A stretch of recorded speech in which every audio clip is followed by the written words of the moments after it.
Righto, let's jump straight into this one. What is happening to young men? Because something isn't right. I don't know if you've seen it, but all across Australia, we're seeing more violence, more anger, and more stories involving young men. And this isn't just a feeling, there's a heap of numbers and statistics backing it up. In Australia alone, police recorded over 97,000 family and domestic violence offenders in a single year, and most of them were male.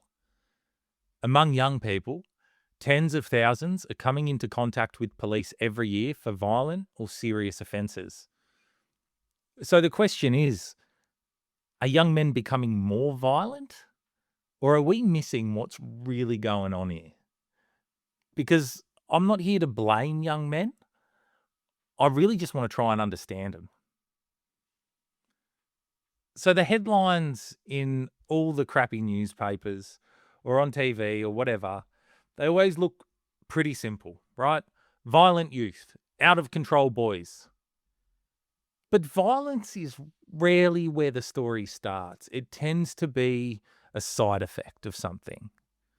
That something could be disconnection, rejection, humiliation, shame, guilt, an overwhelming feeling of not knowing who you are and where you fit in. But here's something really important. Most young blokes who use violence weren't just born that way. Many of them have grown up around it. In Australia alone, 1 in 4 children are exposed to family violence at some point in their life. So for a lot of boys, violence isn't that shocking. It's actually, sadly, kind of familiar.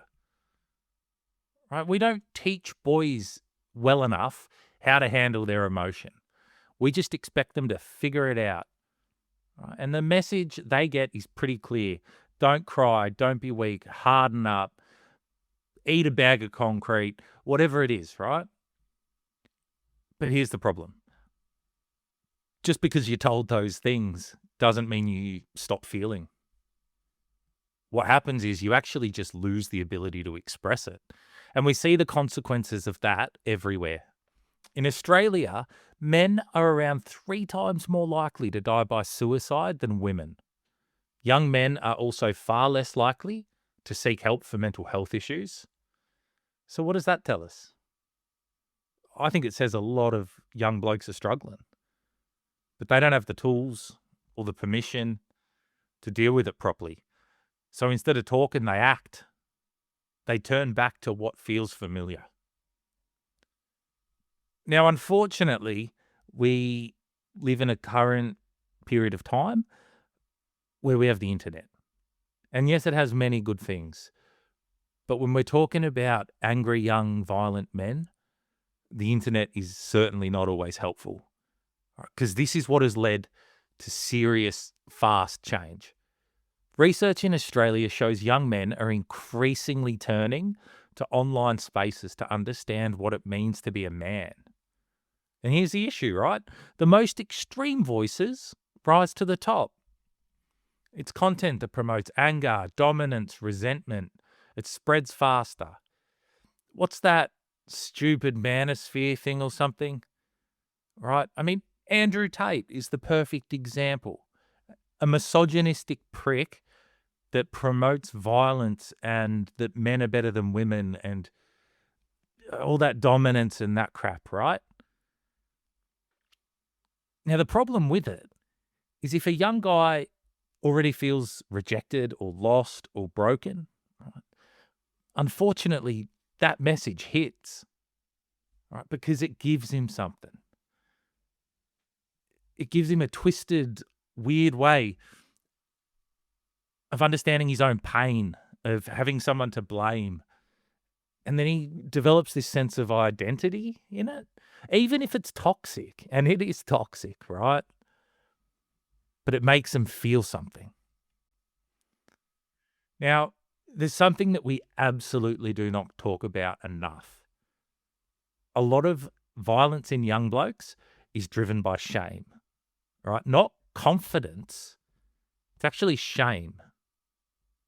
And that shame can look many different ways. Feeling disrespected, feeling rejected, feeling like you don't matter. And here's what happens, right? Shame is unbearable. So in this instance, with these young blokes, it turns to anger, right? And for some people, it can turn to self-abuse. It can turn to drug and alcohol misuse and addiction. But for these young guys, when anger is the only emotional tool that they feel like they have, because that's what they've been taught, right, everything becomes a threat. And that's how small things escalate, and usually really quickly. That's how a look, a comment, a moment, a perceived moment or comment turns into violence. And we're seeing this play out flat out.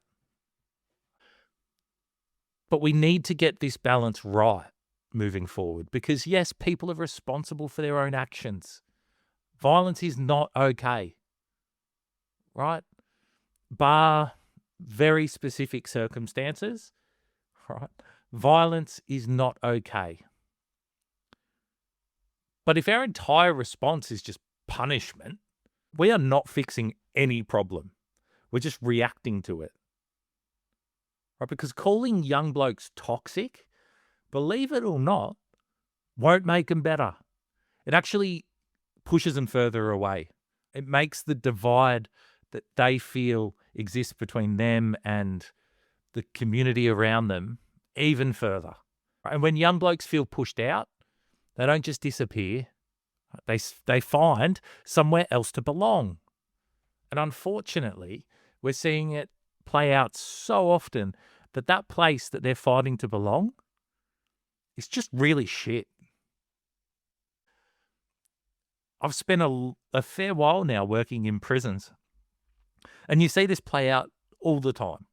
There's always power plays, and it's always perceived threats, and then it's always Chinese whispers, and it just erupts into violence over and over and over again, right? Because the guys that find themselves in prison are kind of at the very end of the scale in terms of having no idea how to handle their emotions and how to deal with their emotions. Right? And it's usually those same experiences as they were growing up that led them to jail. It led them to not being able to be a part of the community because their behavior was just so negative and had such an impact on the community around them. So we lock them up.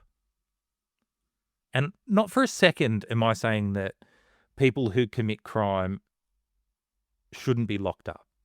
I'm not here to challenge or question the justice system at this point, right? But you just have to look, right, at the reoffending rate of people that leave prison. Most of them will be back within that next 12-month period. Because, dare I say it, I'm not sure this punishment approach is working. So what might work? What can actually work?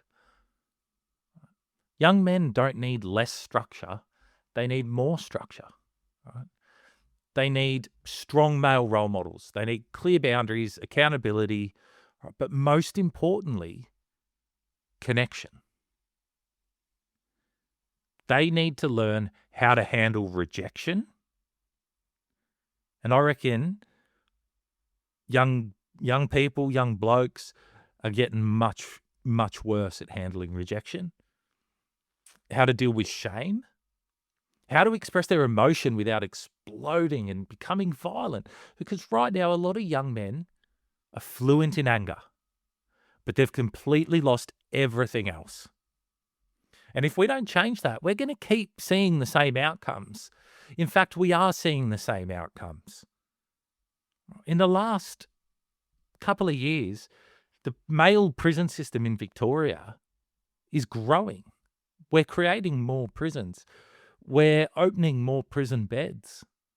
We have more young blokes in prison. We're already seeing these outcomes. So what is happening to these young men? They're not all becoming violent, but I guarantee you a lot of them are struggling. And then when you start to combine disconnection, shame, anger, and these really shit influences, that's when things can go real wrong. And they can go real wrong real quick. If we want to reduce violence, we can't just keep punishing. We can't keep making punishment more extreme. History has tried that time and time again, and ultimately it still leads us to the same outcome. What we need to do is we need to start earlier and we need to start deeper. We need to start having better conversations with these young lads. Because until that happens, we're just going to keep producing violent, angry boys. Right? We need to start talking to them as young men before they become older, angry men. Otherwise, we're going to keep needing to build more prisons. We're going to see more drug use. We're going to see greater violence.